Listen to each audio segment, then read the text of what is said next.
오늘 우리가 읽은 본문의 말씀은 홍해를 갈라서 이스라엘을 인도해 내신 하나님의 능력 행하심에 대한 이야기가 나옵니다. 특별히 15절에 보면 여호와께서 모세에게 이르십니다. 어째 내게 부르짖느냐, 이스라엘 자손에게 명령하여 앞으로 나아가게 하고 라고 되어 있어요. 그러니까 먼저 이스라엘 백성들을 명령해서 나아가게 하라 그랬어요. 앞으로. 지금 바닷길이 막혀 있는데 나아가게 하라 그랬어요. 그리고 나서 16절, 지팡이를 들고 손을 바다 위로 내밀어 그것이 갈라지게 하라. 이스라엘 자손이 바다 가운데서 마른 땅으로 행하리라 그랬어요. 그러니까 이 본문을 저는 이렇게 해석하고 싶어요. 믿음으로 행하면 그 믿음으로 행한 그 앞길을 하나님께서 평탄케 하신다. 또 막힌 담도 오시고 막힌 바다도 갈라지게 하시는 하나님의 놀라운 역사를 경험할 수 있다 이거죠. 그러니까 결과적으로 이 홍해 사건이 말씀하시는 바는 믿음으로 구원 얻는다 이런 표현이에요. 이것은 앞으로 예수 그리스도가 이 땅에 오시고 그분을 믿음으로 인해서 우리가 구원 얻게 하시는 하나님의 그 큰 계획이 바로 이 홍해 사건을 통해서 우리에게 미리 예표된 것이다 이렇게 보셔도 무방할 것 같아요. 결국에는 구원의 문제는 믿음에 달려있다라고 하는 것을 이야기하는 것이죠. 그러나 17절에 보면 애굽 사람들의 마음을 완악하게 한다. 바로를 비롯해서 그 애굽 사람들의 마음을 완악하게 만들어서 다시 이스라엘 백성들을 추격하게 하고, 그런데 그렇게 하신 이유가 뭐냐라고 하는 거예요. 17절의 마지막 부분에 보면 영광을 얻으리니 라고 되어 있어요. 영광을 얻으리니. 그러니까 결과적으로 이 일이 완악한 자들에게는 하나님의 심판으로 다가오는 사건이 될 것이라는 거예요. 믿음으로 건너는 그들에게는 홍해가 갈라지는 하나님의 구원을 경험하게 하는 사건이지만 마음이 완악한 자들에게는 그것이 심판으로 다가옴을 이야기하고 있다라고 하는 것이죠. 이것이 대단히 중요한 부분이죠. 그런데 이렇게 하신 이유가 무엇이겠어요? 이스라엘 백성뿐만 아니라 애굽 사람들에게조차도 하나님께서 진정한 이 땅을 통치하시는 분, 능력 행하시는 분임을 알게 하시려는 의도가 다분히 담겨져 있다는 것이죠. 이것이 우리에게 대단히 중요한 사건이에요. 31절에 보면 이스라엘이 여호와께서 애굽 사람들에게 행하신 그 큰 능력을 보았으므로 그랬어요. 그리고 백성이 여호와를 경외하며 여호와와 그의 종 모세를 믿었더라 이렇게 되어 있어요. 결과적으로 이 사건은 믿음의 문제예요. 그리고 하나님의 능력 행하심을 애굽도 보고 이스라엘도 보고, 이스라엘은 그런 하나님께 영광을 돌리게 하셨고 뿐만 아니라 애굽에게는 큰 재앙으로 다가온 것이죠. 결과적으로 애굽이 달라진 건 없었어요. 마지막 재앙 때 장자의 죽음을 통해서 그들이 돌이킨 것 같았지만 다시 마음이 완악해지자 이제는 홍해에다 그들을 가둬버리는 이 엄청난 역사를 통해서 결과적으로 하나님 앞에 완악하고 그 뜻을 저버리고 거역하는 자들이 맞이할 최후에 대해서 오늘 본보기로 이렇게 보여주시고 계시죠. 자, 그런데 이 홍해를 건너는 그 와중에도 하나님의 귀한 역사는 일어나고 있다라고 하는 것을 19절 이하에 우리가 볼 수가 있어요. 이스라엘이 진 앞에 가고 하나님의 사자가 그들의 뒤로 옮겨가매 그랬어요. 이제 길을 여셨잖아요. 길을 여시고 그들로 하여금 걸어가게 하고 하나님의 사자가 이제 진 뒤로 옮기셨다 그랬어요. 뒤로 옮기신 이유가 뭐예요? 이제 따라오는 애굽 병사들을 막기 위해서 뒤로 옮기셨다 이렇게 볼 수 있죠. 그래서 구름 기둥도 앞에서 그 뒤로 옮겨라고 돼 있어요. 처음에는 구름 기둥으로 그들을 인도해 내셨고 이제 뒤에 앞에 가던 구름 기둥이 이제 뒤로 넘어갔다 이렇게 표현되어 있어요. 자, 그런데 지금 성경에 보면 불과 구름 기둥이 함께 나타나는 현상인데 이 밤새도록이라고 하는 표현이 중요해요. 그래서 밤새도록 동풍이 불어서 바다를 가르시고 바닷물이 그 길에 벽이 되게 하셨다 이렇게 표현하고 있거든요. 그러면 밤이잖아요. 그 밤새도록 거기를 건너가는데 앞은 환해요. 하나님께서 불기둥으로 그들의 앞길을 진행하고 있고 구름기둥은 앞서가다가 뒤로 넘어와서 애굽 군대를 크게 혼란하게 만드는 거예요. 어둡게 만드는 거예요. 이해되시나요? 우리가 광야 생활을 추측해 보면 낮에는 구름기둥, 밤에는 불기둥이라고 했어요. 그렇죠? 그러면 구름기둥의 역할이 인도함을 나타낼 뿐만 아니라 이 구름기둥의 역할은 해를 가리는 역할을 해요. 그래서 그들이 광야에서 사실 그 해를 가려주지 않으면 거기에서 여러 가지 곤란한 지경에 빠지게 되죠. 그 시내산 수에즈 운하를 건너서 그 광야길 시나이 반도를 내려올 때 제가 버스를 탄 경험을 전에 말씀드렸잖아요. 버스를 타는데 해가 내리쬐니까 에어컨이 안 느껴질 정도예요. 그렇게 더워요. 버스 아닌데 에어컨이 틀어져 있는데도. 그런데 어느 순간 구름이 해를 가리는 순간이 되니까요. 그제서 에어컨 바람이 느껴진다는 거예요. 이렇게 설명하면 이해되시죠? 그러니까 그 구름의 역할은 그렇게 뜨거운 태양을 가려주는 역할도 있었다라고 하는 거예요.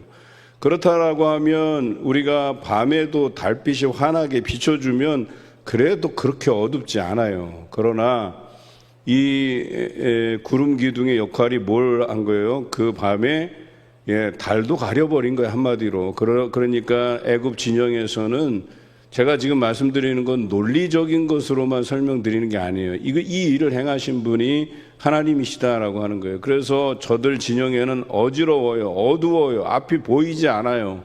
큰 혼란이 일어났어요. 심지어는 하나님께서 애굽의 병거에 바퀴를 갖다가 빠지게 만들었다. 오늘 성경은 그렇게 기록하고 있어요. 그러니 얼마나 대혼란이 일었겠어요. 그들이 빨리 가급적이면 빨리 애굽 군사들이 이스라엘을 따라잡아서 그들을 쳐야 되는데 어둡지요. 바퀴가 빠지죠. 그 아우성 속에서 그들이 얼마나 큰 혼란을 겪었겠냐라고 하는 거예요. 그런데 더 중요한 반응은 이겁니다. 그들이 바다 가운데로 들어와서 코앞에 이스라엘 백성이 보이는데 갑자기 구름 기둥이 다가오면서 컴컴해지고 혼란이 일어나고 바퀴가 빠지는 사건이 일어나요. 그랬더니 어떻게 돼요? 25절에 그들의 병거바퀴를 벗겨서 달리기가 어렵게 하시니 애굽 사람들이 이르되 이스라엘 앞에서 우리가 도망하자 여호와가 그들을 위하여 싸워 애굽 사람을 치는도다. 이렇게 기록되어 있어요. 애굽 병사들이 두려움에 떨고 이 현상, 이렇게 나타나는 현상이 저들은 아무것도 하지 않고 우리를 대항해서 싸우지도 않고 그저 앞서가기만 하는데도 불구하고 왜 우리에게 이런 일들이 벌어지느냐. 저들은 순조롭게 그 길을 진행하고 있고 심지어는 이 바닷길이 갈라져서 그들을 인도해내고 있는데 자기 진영에는 어둠이 흑암이 드리웠고 바퀴가 빠지고 큰 혼란한 지경에 빠지게 되었다는 거예요. 이것을 결과적으로 하나님께서 저들을 위해서 대신 싸우고 계시다는 것으로 받아들인 거예요. 그리고 우리가 도망하자 이렇게 고백하고 있죠. 그리고 드디어 여호와께서 모세에게 손을 바다 위로 내밀어 물이 그들을 삼키도록 그들 위에 다시 흐르도록 하라 이렇게 명령을 하시죠. 모세가 손을 바다 위로 내밀매 새벽이 되어 바다의 힘이 회복된지라 바다가 도망하고 있는 그들을 다 엎으셨다라고 기록하고 있어요. 이제 때는 늦은 거죠. 그들이 도망하자 할 때는 늦은 거죠. 그래서 군대를 다 덮고 하나도 남지 아니하였다. 성경 기록하고 있어요. 자, 이렇게 애굽 사람들이 죽어가는 것을 이스라엘 사람들이 목격한 거예요. 이 홍해 사건은 여러 가지를 의미하는데 믿음으로 구원 얻을 수 있다고 하는 이 큰 대전제 위에 앞으로 너희가 행하는 이 광야길을 오늘 홍해와 같이 걸으라고 얘기하는 거예요. 믿음으로 너희의 앞에 놓인 광야를 건너가라고 말씀하시는 거예요.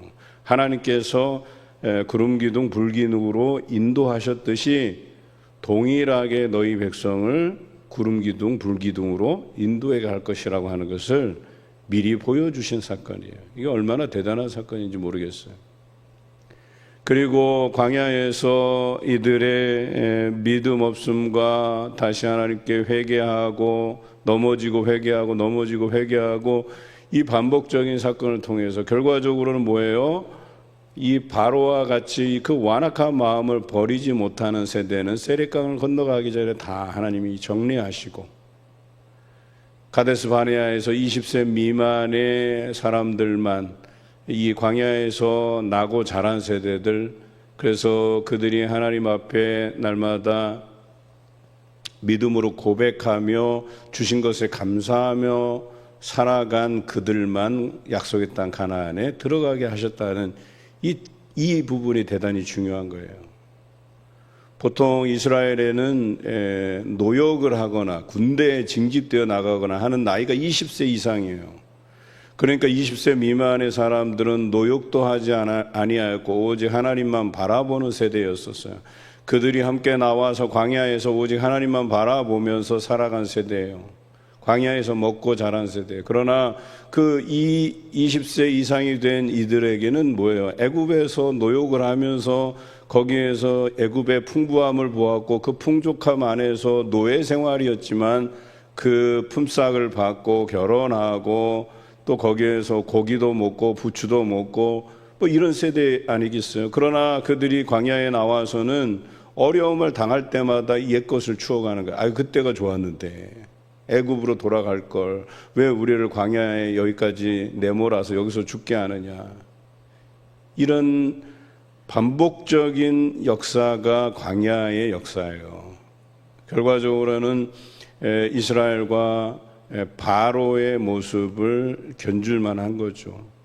이스라엘 내에서도 바로와 같이 그 마음의 완악함을 버리지 못한 세대는 하나님께서 다 정리하셨다는 것을 기억하셔야 돼요. 결과적으로 믿음으로 하나님 앞에 구하고 하나님만 의지했던 사람들만이 약속의 땅에 들어갈 수 있었다는 거예요. 그래서 광야의 모델은 우리 인생의 모델이기도 해요. 우리 인생은 뭐예요? 모세의 고백과 야곱의 고백처럼 슬픔뿐이었다라고 하는, 고난과 슬픔뿐이었다라고 하는 그런 고백들, 내가 험악한 세월을 보냈다 하는 이런 고백들과 같이 하나님이 역사해 주시는 역사이기는 하지만, 동행해 주시는 역사이긴 하지만 그들의 인생을 한마디로 정리하면 고난의 연속이에요. 그러나 그 고난의 연속인 인생 안에서 믿음으로 행하는 자가 약속의 땅에 들어갈 수 있듯이 우리 인생에도 고난의 인생이긴 하지만 믿음으로 고백드리고 믿음으로 하나님께 의지하는 자들이 구원을 얻을 수 있을 것이라고 하는 바로 그 모델이 이 홍해의 모델이라고 하는 거죠. 여러분, 어떤 인생을 선택하시렵니까?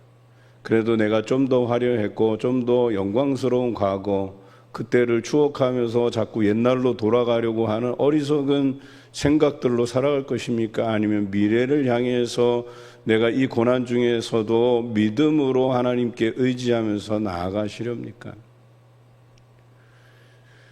오늘 성경이 이러한 교훈을 우리에게 보여주고 있습니다. 여러분, 지금은 고난의 시대예요. 그게 과거에는 그러면 그렇지 않았냐? 과거도 동일해요. 때로는 기독교가 한때는 정말 많은 사람들이 교회로 몰려와서 교회가 자연스럽게 성장하는 때가 있었어요.